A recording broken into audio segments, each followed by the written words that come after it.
In the town of Ilupe, there lived a very wealthy family of four, made up of the father, Mr. Iju, his wife, Mrs. Iju, and their two children. The two children were Anslem, a young boy of 19, and a Jupari, a girl of 17. Mr. and Mrs. Iju lived in a grand mansion with their children, and it was a really opulent life they lived because the money was there. Jupari was never in the kitchen to cook because she never liked cooking and messing up her hands with the cooking exercise. Mrs. Iju had to bring in a distant cousin of hers to help with the cooking in the house. With such a cousin and a great cook at that, Ijeleoma, the brought in cousin, took over the kitchen. She could cook for a king with her skills, and so Ijeleoma was loved by everyone in the house. Although she was beautiful and well-shaped, well-mannered and groomed, she was not as beautiful as Ijupari, the daughter of the house. The two girls were inseparable, and people took them for twins because they almost looked alike, and they were related by blood distantly. With such great fortune in the family, the Ijus expected Ijupari, their only daughter, to marry of their class, and so they prayed a good suitor should come one day for Ijupari's hand in marriage, while their brother Anslem was hardworking. Their son Anslem was hardworking. In another town, there lived the Ekabas. The Ekaba family was made up of Mr. and Mrs. Ekaba and their only son. They were from a royal family of kings, so they were expected to live in the traditional way of life of their people, despite their wealth, despite all the wealth they had. Mr. and Mrs. Ekaba had only one child, a son called Asikolaye.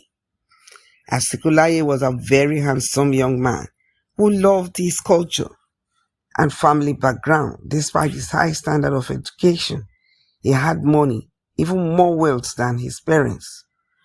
One day, his parents told him it was time he got married, and Asikolaye did not object. Really, he felt it was time he got married. He was of age. He was the only child of his parents and heir, so it was expected of him to bring forth more children to keep his lineage going. His parents knew his taste, and when he told them the type of wife he wanted to marry, they smiled.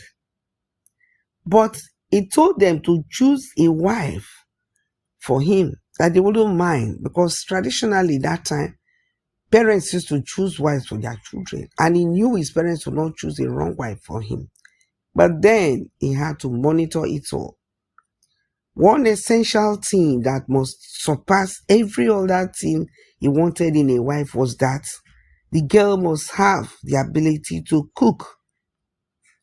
To cook good food, especially the traditional food of their people. He liked good traditional foods. His parents laughed and went out to work and search every nook and corner of the environs for a woman, a young girl that could suit what their son wanted in marriage. At last, it all led them to the home of Mr. and Mrs. Iju. When they got there, they were welcomed and they made their intentions known. Food was prepared, drinks were brought.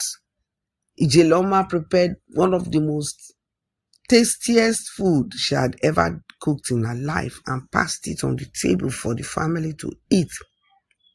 They all ate the very delicious meal and best drink. At the end of their stay, when the Ekabas told them to bring out the girls so that they will make their choice, and the family of Iju brought out Ijupari and Jeloma, the two girls stood. The Ekabas looked at the girls and wondered whom they would choose out of the two. They didn't want to make a wrong choice for their son. They wanted their son to be happy. So when the Jews asked them which one they had come for, Mr. and Mrs. Ekaba opted for the most beautiful of the two, of course. They wanted the beautiful girl for their son, Ijupari. But Asekulayi stopped them and told the family he wanted to ask a question. He asked, this food we've just eaten, who prepared it? Because the food was so delicious. Asekulayi felt that, coupled with the good manners, the background of the family, a great cook like this would be very, very good in his home as a wife. So he asked the two girls who had prepared the food out of the two of them. And before Jeloma could say any word, Ijupari, who did not cook the food, quickly replied, I'm the one. I cooked the food myself with my special skills of cooking. There was an exclamation in the family. And, having said that, no one could say otherwise, or else the family would be looked at as bunch of liars. So they all kept silent. And the surprised Jeloma looked on. Is the person that prepared the food given to us to eat now, today, that I want to marry, that I want as my wife, and no one else. And so if you are the one that prepared the food, so be it. The family could not do anything, the Jews. That was it. The marriage was done and Ijupari was led to her husband's home. Go and prove how you can cook there now. It was a pain in the neck. And Ijupari knew that it would be a big problem for her to cook. So, with her trickish nature, her cheating attitude, when she was leaving, she begged Jeloma to accompany her to live with her in her husband's house so that she would be able to cook those nice dishes for her husband. As though, imagine such a thought, as though Jeloma had no life of her own to plan. Ijupari's parents could do nothing because if they did not allow Jeloma to go, the marriage would be ruined on the first day and disgrace would be brought to the family. So, they allowed Jeloma to follow her. She prepared and followed Ijupari to her husband's house. After a few days of arrival at her husband's home, Asekulayi observed that his wife was always well dressed and never in the kitchen, and started suspecting something was wrong. He did not sleep with his wife in the same room, neither did he touch her since their arrival. He wanted to know her better by staying away and observing. On the ninth day of their arrival, he became suspicious. He concluded that something was wrong and told his wife that she was going to cook for him that very day. Ijupari was panicking. She ran to Jeloma and told Jeloma. Jeloma said, don't worry, I'll be there with you. I'll help you. And so Ijupari became happy. But unfortunately for them, that day, Asekulayi sent Jeloma on an errand that took her more than 3 hours to complete. He then told Ijupari to go into the kitchen and prepare him that very meal that was served on that day they visited them for her hand in marriage.